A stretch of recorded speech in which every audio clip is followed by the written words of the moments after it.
الشفاعات وهذا مطلبي يا نبي. السلام عليكم ورحمة الله وبركاته. الحمد لله رب العالمين والصلاة والسلام على أشرف الأنبياء والمرسلين سيدنا ومولانا محمد وعلى آله وأصحابه أجمعين. أما بعد، برضا إليه قال من شفاعة رسول الله وبكرمة الأولياء إلى يوم القيامة وكرمة العلماء العاملين والمصنفين والمسلمين والمفسرين والمحدثين والمجتهدين ومنافع مالك الشافعي وأحمد بن حنبل فضيلة العلماء سفية المحققين خصوصا الحضرة الشهيدين الشعب القادر الجيلاني وسيد طيب السفيان سيد الشيخ أبي القاسم جنيد البكر سيد الشيخ محمد باودين السباري قدس الله سركم العظيم سلم لنا على المشايخ الحسن سيد البتركة صدري وسلم لنا على أبي حامد محمد بن محمد الغزالي ومصوليه وفرعه ولسلسلاته والآخذين عنكم خصوصا سيد الشيخ أبو محمد الأسلامي وسيد الشيخ أحمد صالح وسيد الشيخ الكاذب وسيد الشيخ أبو محمد نور تنهى المقت الكريم تنهى القدر سبت ثم إلى خصوصا سبت في هذا الكتاب الشيخ محمد العلامة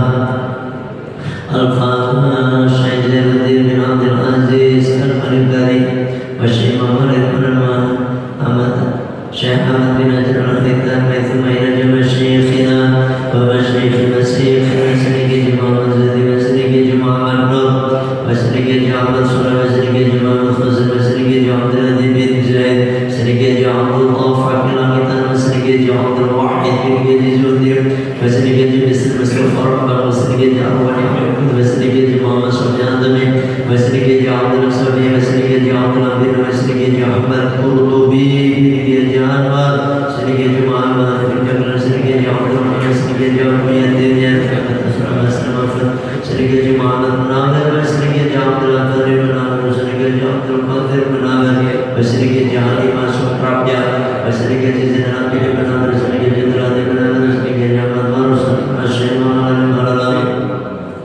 الفاضل الأنوار الكامل السيد الماضي محمد بن عمر النور البدل وحضرة الشيخ يا شيخ أشعري يا أساس مسلمين يا جواب حزب الله يا جواب استشهادك يا جواب الحمد مسرور يا جواب الحمد جنة يا جنة بيت يا جنة يا جواب الشريف بدل في شداد جنة الكبرى وشكر لك ما يمن البيت الكريم البيت إمام النجم من عبد القادر بن محمد بن عامر محمد مروي جميع الأنبياء الله منفعنا بالبركة علومك وكرمتك وأسرارك وعطائنا يا الله.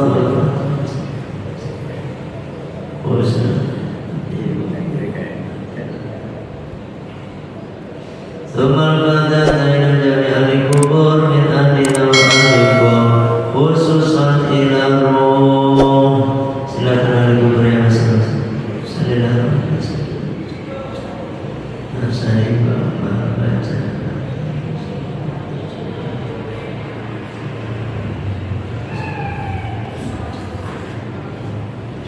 Ya Allah, syai'anillah ilahumul fatihah. A'udhu billahi minasyaitanir rajim. Bismillahirrahmanirrahim. Alhamdulillahi rabbil alamin. Ar-Rahmanir Rahim. Maliki yaumiddin. Iyyaka na'budu wa iyyaka nasta'in. Ihdinas siratal mustaqim. Siratal ladzina an'amta 'alaihim ghairil maghdubi 'alaihim waladdallin. Amin. Asyhadu an la ilaha illallah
Bismillahirrahmanirrahim. Kita lanjutkan pembahasan kita di dalam kitab Fathul Mu'in. Kasaumin, seperti puasa atau yang mampu pada puasa. Ini wajib bagi orang tua, bapak ibunya, atau orang yang diberi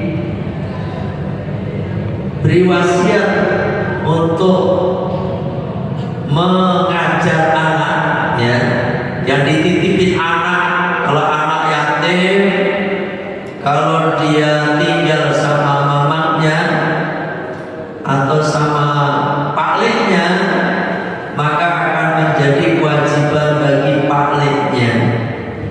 Atau kalau dirawat sama kakek neneknya, maka akan menjadi kewajiban bagi kakek neneknya. Kalau di pesantrenin, berarti menjadi kewajiban pengasuh pesantren dan guru-guru yang dipercaya untuk mengajar anak tersebut. Sebagaimana kita diperintahkan untuk mengajarkan pada anak yang umur 7 tahun dan dipukul ketika umur 10 tahun. Diperintah apa? Diperintah nyuruh anak itu untuk sholat. Untuk sholat. Dan lanjutnya kasaumin, begitu juga wajib bagi orang yang diperintah tadi, orang tua dan seterusnya tadi, wajib memerintahkan anak yang umur 7 tahun untuk mengerjakan puasa, ya, puasa. Fa'innahu, maka sesungguhnya yu'maru, diperintahkan pada puasa, ya, disabin karena umur 7 tahun, wa yudrabu, dan dipukul alaihi, atasnya, atas anak yang gak mau puasa. Di asri disebabkan karena umurnya udah 10 tahun. Kasolati, sebagaimana sholat. Gitu Pak. Sampai punya anak 7 tahun, wajib sampai itu perintah agar anak kita mau puasa, ya. Makanya dilatih sejak umur 6 tahun, udah dilatih puasa itu mulai dari jam 9, nanti suruh makan, nanti dikasih hadiah. Gitu caranya Pak. Nanti besoknya sampai jam 12, nanti ditambahin hadiahnya, kasih uang kayak apa, ya kan. Dan nanti kalau sampai mampu sampai sehari dia puasa, nanti dikasih hadiah yang lebih. Gitu caranya Pak. Wajib hukumnya kita memerintahkan anak untuk berpuasa. Itu kewajiban kita, memerintah anak untuk puasa. Alhamdulillah, kemarin saya sampaikan anak saya itu sejak umur 4 tahun sudah puasa full, 2 hari doang enggak. Umur 5 tahun ke sini udah alhamdulillah. Nah begitu, ya, wajib. Wa hikmatu dzalika, adapun hikmah melakukan yang demikian tersebut, ya, atamrinu, itu agar melatih Pak, ala ibadati, agar anak itu senantiasa melakukan ibadah, lita'awwadaha, dan membiasakan itu, agar anak itu membiasakan ibadah. Saya punya tetangga, anaknya ini dari kecil udah sering diajak untuk sholat 5 waktu, ya, zuhur, asar, maghrib, isya, subuh, terus baik diajak, dituntut. bahkan dari kecil saya kagum. Kenapa? Bapaknya kan kerja, ya bapaknya kerja. Ini anak Pak, berangkat sendiri. Padahal umurnya baru mungkin 6 tahun gitu, ya 6 tahun dulu. Dia mah kadang-kadang ya dia sama siapa sendiri, sholat sendiri, udah pinter lagi, atau umur 7 tahun lah, kadang-kadang 7 tahun. Saya lihat ini anak kok kelihatannya udah bisa sholat ya. Kenapa saya lihat begitu Pak? Ketika saya salam, ini anak berdiri, mungkin ketinggalan ini anak Masya Allah. Kagum, saya salut benar. Karena apa? Dari kecil sama bapaknya diajak untuk ke musola berjamaah sholat, sehingga anak itu akan terbiasa. Bahkan kalau anak udah terbiasa Pak, kagak diajak pun dia akan ngajak bapaknya. Ayah, ayo ke musola ya, gitu, karena udah biasa, ya kan? Makanya sampai tuh gitu, ayo bareng-bareng, ya. Kalau emang nggak mampu ya wes di pesantren yang baik, di pesantren, ya. Niat ta'awadah agar anak itu membiasakan ibadah, dan agar anak itu nggak pernah meninggalkan ibadah. Itu, ya. Wabahata dan telah membahas Imam atau Syekh Al-Adhroi fiqinin di dalam menjelaskan tentang budak, apa anak budak itu masih kecil, ya kan?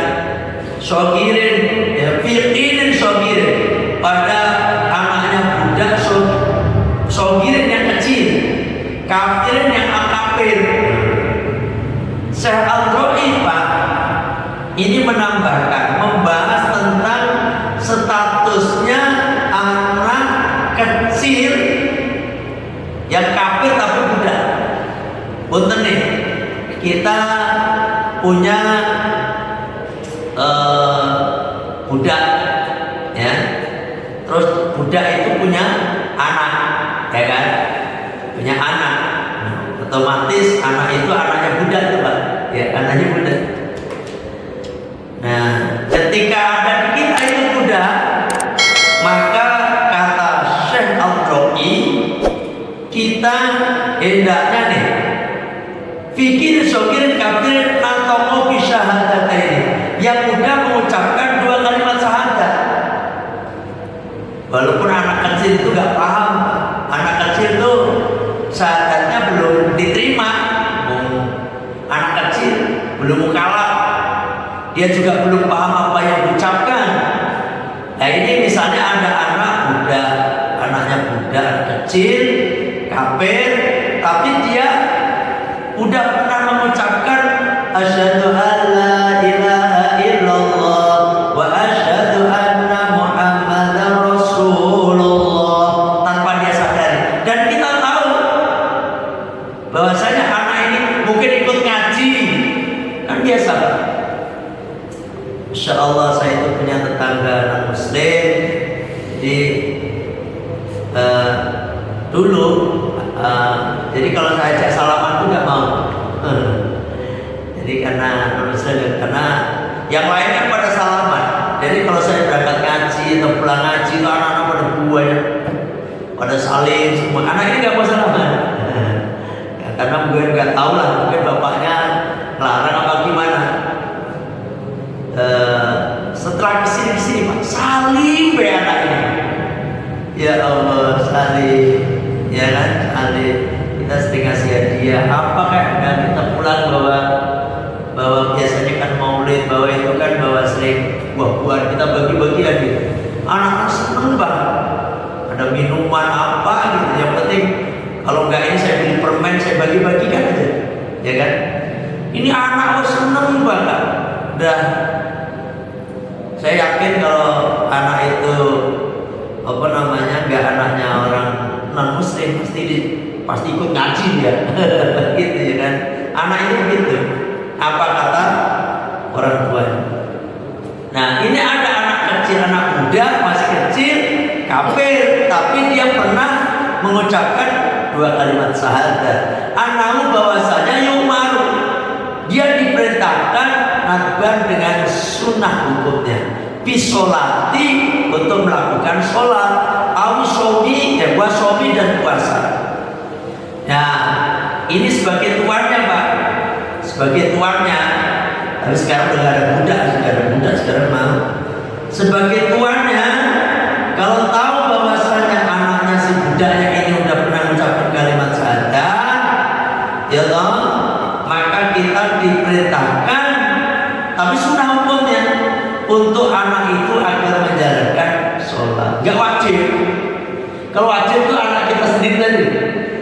Wajib, artinya kalau kita perintah dapat pahala, kalau kita kagak perintah dapat dosa. Nah kalau sunnah gimana?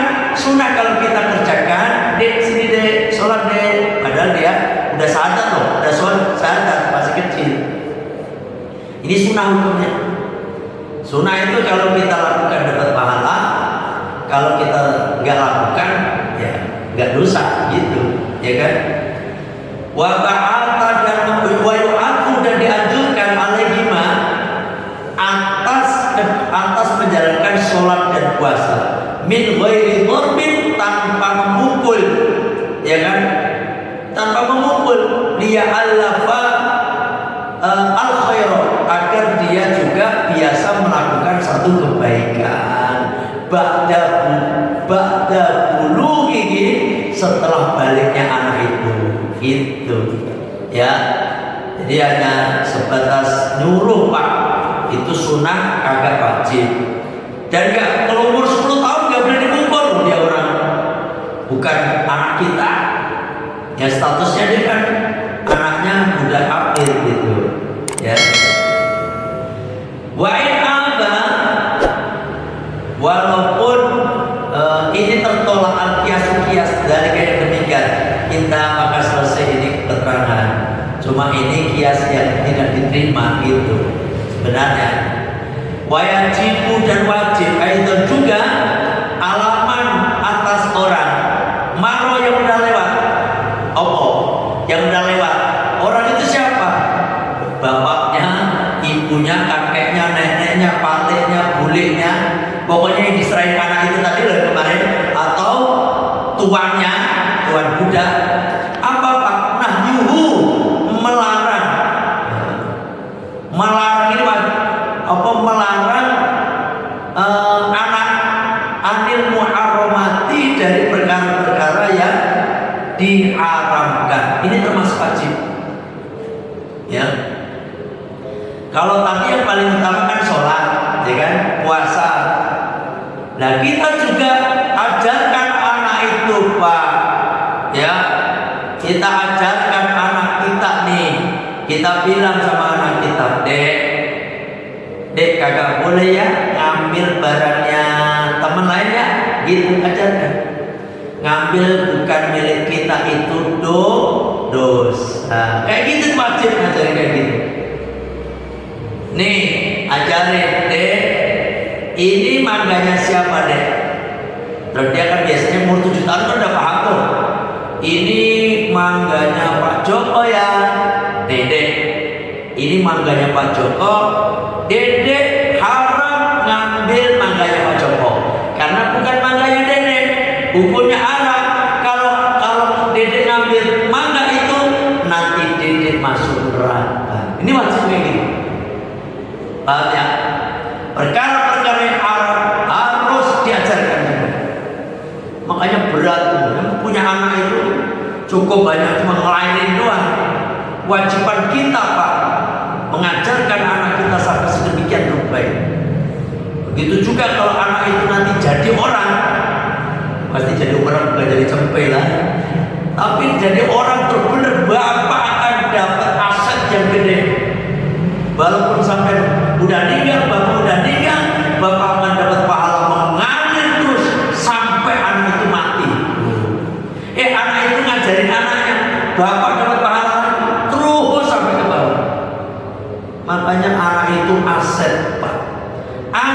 yang nggak ada putusnya, gitu. Dia ngajarin anaknya lagi, cucu punya ngajarin terus, karena bapak yang ngajarin, maka bapak terus dapat pahalanya dengan sebab bapak mengajarkan anak itu, gitu Pak. Ya paham ya. Terus ngajarin juga yang Arab kayak apa, itu kan mencuri atau yang apa yang Arab lagi kalau anak-anak mah, ya kan. Misalnya nggak boleh nyakitin, nggak boleh mukul temannya, gitu, ya kan. Kalau diajarin nggak boleh gibah, itu mah anak kecil mah kagak ada gibah, anak kecil mah kagak ada. Yang gibah mah mama itu biasanya, ya kan. Bapaknya belum emaknya. Kalau anak kecil mah kagak ada gibah, paling ya kayak tadi nggak ngambil barangnya orang segala macam. Terus ngajarin apa lagi Pak? Wa ta'limuhu al-wajibati, dan wajib mengajarkan anak itu untuk melakukan perkara-perkara wajib. Dede harus taat ya sama mama ya, nanti masuk surga. Dede harus taat sama ayah ya, nanti masuk surga. Dede taat sama guru ya. Ini perkara-perkara wajib Pak. Ya, perkara-perkara wajib harus kita ajarkan kepada anak itu. Kalau enggak kita dosa. Ya toh? Masya Allah. Wajib itu kan banyak. Kenapa kalau sholat, puasa? Karena kalau zakat itu anak-anak belum paham, itu mah anak-anak, bapak-bapak aja kadang-kadang gak paham masalah zakat mah. Kalau kita ajarin dede, zakat itu nih harus dibayar 2,5%. Pusing kan? 2,5% itu apa ya? Gitu, pusing. Kecuali begini ya secara global, dede nanti kalau dede punya banyak harta, wajib dikeluarkan zakatnya. Zakat itu apa ya? Nanti dede kalau udah gede tahu.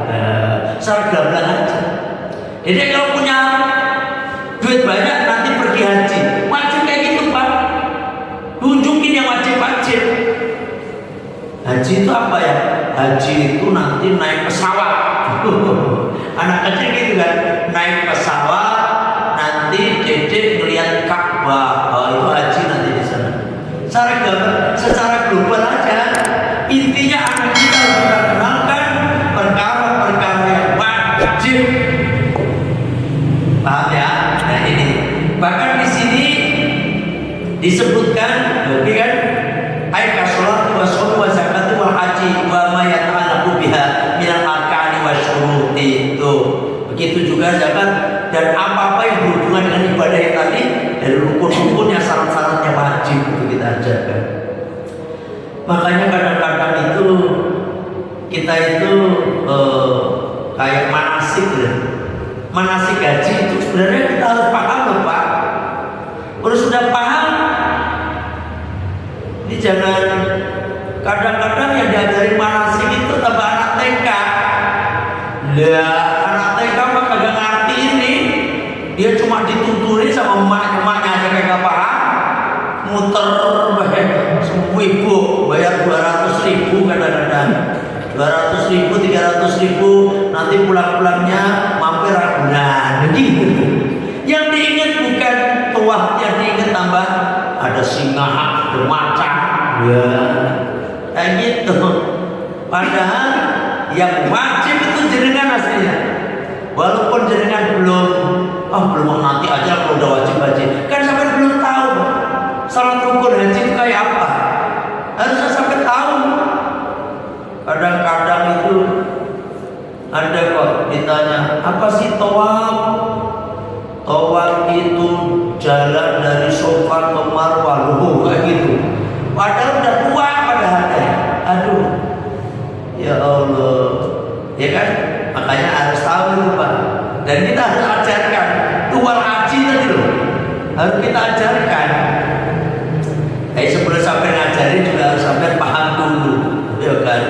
Harus paham dulu tentang itu semuanya. Kalau sampai nggak paham, serahkan ke kiai ustadz yang paham, gitu ya.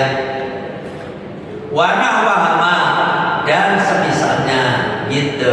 Min sa'ir syara'i, dari dari semua syariat-syariat al-dhahirati yang dohir, yang nyata, yang kelihatan. Anak kecil nggak harus diajarin yang nggak kelihatan. Maksudnya tentang tasawuf, ya nggak bingung. Anak kecil diajarin tasawuf deh. Kita itu harus melakukan syariat, thariqah, hakikat, dan makrifat. Anak itu ngomong bayar umur 7 tahun, 10 tahun aja pusing dia, Pak. Itu nggak usah. Ini yang nyata-nyata aja, yang kelihatan itu, yang dohir, yang masalah batin. Harus sabar, harus ikhlas. Itu nanti sambil jalan, ya kan?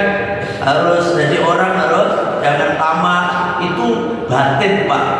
Penyakit hati itu nanti aja. Tasawuf itu mah urusannya. Yang penting kita urusannya yang berhubungan dohir-dohir aja. Ini wajib nih. Walau sunatan, walaupun sunnah. Sunnah, Pak. Ini dianjurkan nih. Dianjurkan kita itu mengajarkan anak-anak kita, mengajarkan tentang sunnah. Kasih wakil seperti ajarkan siwak. Nih, siwak. Mana yang bawa siwak? Halo, yang bawa siwak? Biarin bawa siwak. Gimana mengajarin anaknya? Mau dia suka bersiwak kan? Jadi harus siwak. Siwak itu apa? Itu deh kayu yang apa ya? Fungsi. Dan kalau sampai sering siwakan, di mana-mana ada di saku, dede nanti siwakan di siwak itu apa? Nih siwak nih. Cara gunanya langsung diajarkan. Oh gini. Ini sunnah deh, hukumnya sunnah. Gitu. Biar paham. Apalagi sejak umur 7 tahun kita ajarkan apa siwak, yakin Pak dia akan terbiasa. Apalagi sampean itu kasih tahu fadilah siwak. Dede, kalau dede sholat dengan siwak, maka dede itu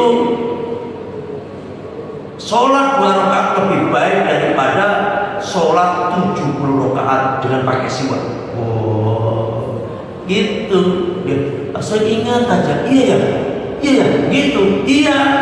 Makanya disiwakan ya. Mau sholat siwakan, dia akan kebiasaan. Karena kita gak pernah membiasakan anak kita, ya wassalam. Kalau kita ngajarin sekaligus, kita harus dulu yang mengajarkan, harus mengamalkan dulu. Percuma kalau kita ngajarin, kalau kita sendiri kagak mengamalkan, yakin anak itu gak menjalankan. Wa amruhu bidzalika, dan memerintahkannya dengan mengajarkan sunnah-sunnah yang lain. Kayak apa lagi, Pak? Kasih tahu, Dede, setiap makan baca bismillah deh. Bismillahirrahmanirrahim. Terus diajarin pelan-pelan. Doanya deh, Allahumma barik lana barik. Terus diajarkan. Sekali, 2 kali, 3 kali makan dia hafal, Pak. Apalagi anaknya cerdas. Biasanya sekali kita ngomong itu udah kerekam semuanya. Mau tidur juga. Terus makan harus pakai tangan deh, tangan kanan deh, tangan kanan deh, tangan kanan. Terus makannya jangan gede-gede, nurakus namanya. Oh, makannya dikit-dikit aja deh. Sunnah pakai tangan kanan deh. Jadi ya, ada doa ya.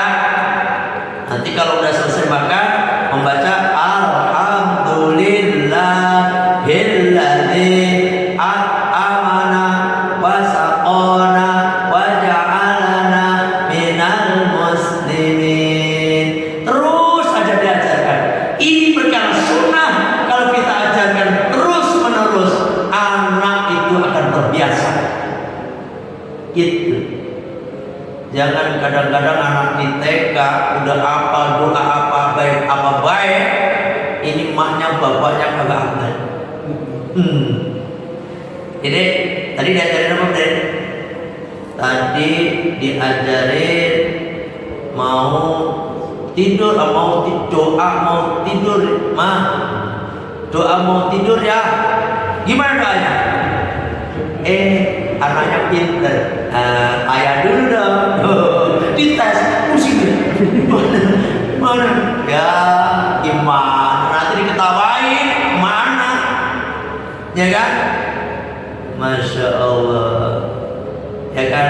Ayo kita bareng-bareng deh. Langsung kalau bapak apal, anak itu akan bangga dengan bapaknya. Tapi kalau bapaknya kagak apal, bapak udah tua, gak harus hafal. Dia dari masih kecil hafal ya. Kita kode bapaknya. Ya kan? Paham ya? Ini harus Pak diajarkan biar anak itu terbiasa. Contoh lah Pak, contoh. Saya sering melihat udah ditokohkan jadi ustaz, bahkan dipanggil kiai kadang-kadang. Itu minum bebas pakai tangan kiri, makan pakai tangan kiri. Kalau rokok mah nggak apa-apa pakai tangan kiri mah. Rokok makruh, perkara makruh mah. Ya kan? Ini makan buah. Ini di depan banyak orang lagi. Mana di depan di panggung lagi. Minum ini. Aduh ngisin-ngisinin. Ya kan? Kadang-kadang kita mau negur udah tua, udah kumisan. Udah kiai lagi, gimana ngomongnya? Ya toh? Kadang-kadang sampai ceramah ngambil minum langsung blok-blok minum, main berdiri baik. Itu akan dilihat semua jamaah. Yang akhirnya apa kata jamaah? Ustaz aja minumnya gitu berdiri. Padahal apa yang Kanjeng Nabi dengan keras melarang minum sambil berdiri.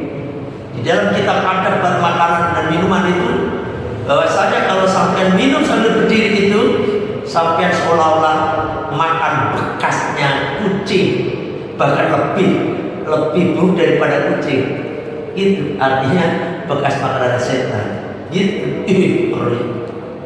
Kadang-kadang berdiri, main berdiri, goblok sambil ceramah lagi, nggak pakai bismillah lagi.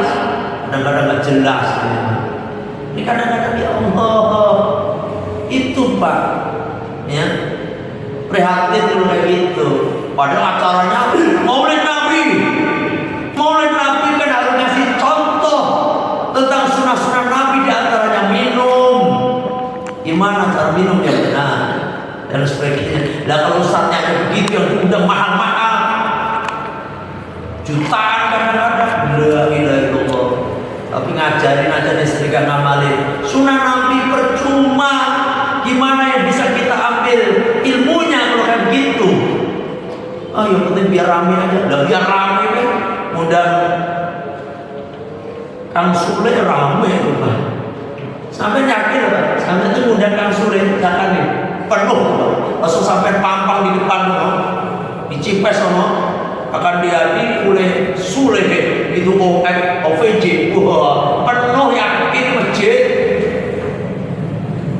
Misalnya kadang kiai apa gitu loh, kiainya nggak terlalu terkenal ya, tapi ada Sulenya, yakin yang datang banyak. Wow.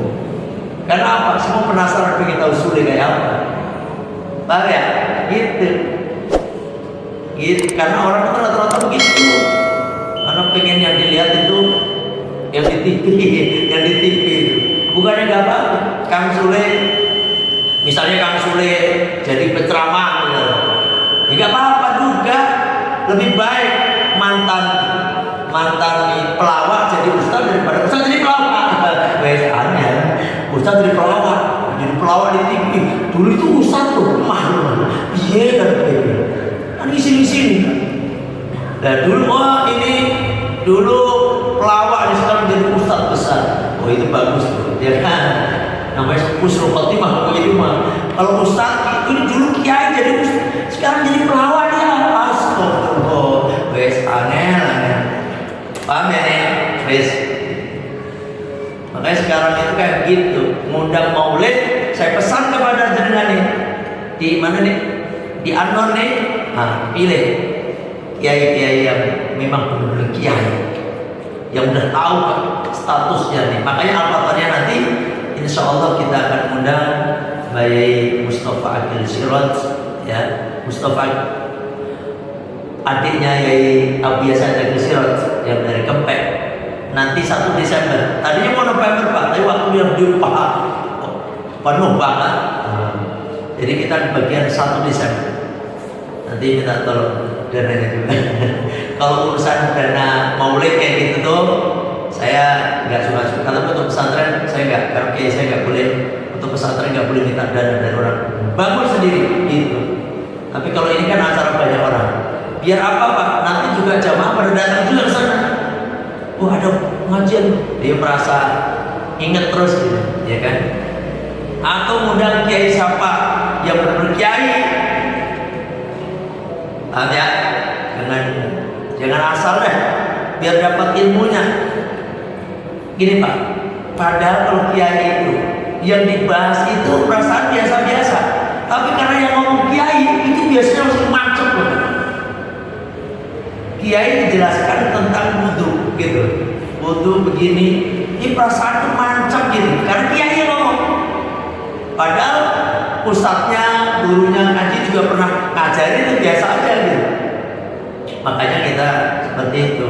Maulid kita adakan mengundang kiai-kiai, bener-bener kiai, bukan kiai-kiaian. Kiai-kiaian ngomong, kiai-kiaian berarti kiai nggak kiai beneran, kiai-kiaian.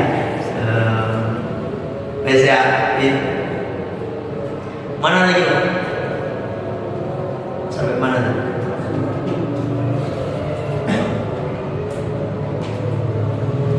Ya. Siwakil, ya kan? Wala yantahi, dan tidak selesai wujubu mamarot, kewajiban apa yang dah lewat tadi, alamat marah atas orang-orang yang lewat tadi, itu nggak akan selesai Pak. Kewajiban perintah sholat, kewajiban perintah puasa, kalau nggak mau sholat dipukul, itu akan terus sampai kapan Pak? Illa bibulughihi, kecuali anak itu sampai balik. Itu terus Pak, wajib itu terus sampai balik. Nah kalau udah rosidah dan pinter, udah ngerti, artinya apa? Umur 18 tahun belum ngerti sampai masih wajib. Itu ya, punya anak umur 18 tahun belum bisa sholat sampai masih wajib Pak, karena statusnya itu anak sampean. Tuh ibu rosidah dan ngerti, ngerti, sampai nggak boleh enak-enakan punya anak. Fa'ujratu ta'limi, adapun upah mengajarkannya anak itu dari kayak demikian tadi. Al-Qur'ani seperti mengajar Al-Qur'an, wal adabi, dan mengajar adab, fi malihi, itu dibebankan kepada hartanya itu anak. Itu wajib. Dia pesantren, kita pesantrenin. Itu biaya pesantrennya dari mana?